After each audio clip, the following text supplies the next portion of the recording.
But let me put you on with Rick. You're going to be speaking to Rick. Rick, this is Ruth. Ruth, this is Rick. See if you can help her out. Hi, Ruth.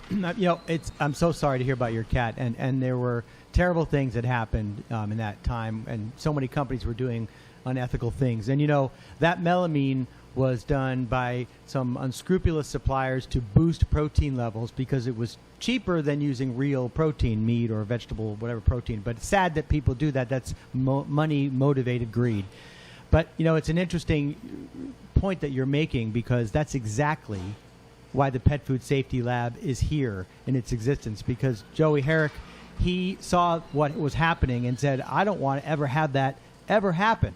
So this lab, in fact, if you go to the website for petfoodsafetylab.com, you can see that, in fact, Steve just came back, but one of the many tests that this lab is able to do is a test to screen for melamine. And there are 9 known contaminants that we have listed on the website. And you can see that's what we have.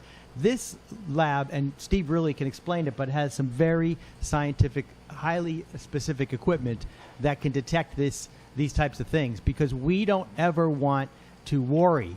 Now, Steve mentioned that we check raw materials on the way in. We screen for those kinds of things, and that's why Lucy Pet Food does what it does today, because we don't want people like you, other people, to suffer like what happened to you and your cat. And if you happen to be watching this on YouTube right next to us and you hear a hum of a machine, that's a $166,000 LCMS machine, and that machine does melamine, cyaric acid, does vitamin D, and does all kinds of things. That's why that machine's here. Yeah. And Ruth, it's so important. I'm so glad we got to respond to you, because, and I'm going to have Steve respond to, because it's so important that people have someone to talk to about it.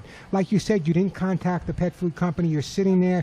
You're upset. Let me tell you, sometimes the best way to alleviate grief and being upset over a pet is doing something for other pets. And by you contacting that company, even by you just calling us here, you've already made that first step. So I would contact them. Contact Consumer Affairs in Toronto. Contact them and let them know. I think that's important. I know you had something to say.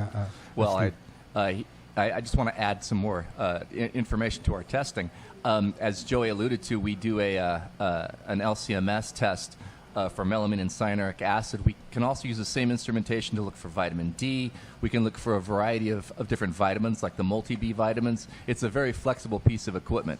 And if I can get a little wonky, it's an Agilent 1290 LC coupled to a mass spec system. Oh, is that what it is? A triple quad Agilent 6490 system. So anyway, that's a little too much information. But going on, we do the mycotoxin testing using ELISA technology. And we look for the big 5 that we look for, the aflatoxin, DON, which is also called vomitoxin, ochratoxin, fumonisin, and zearalenone.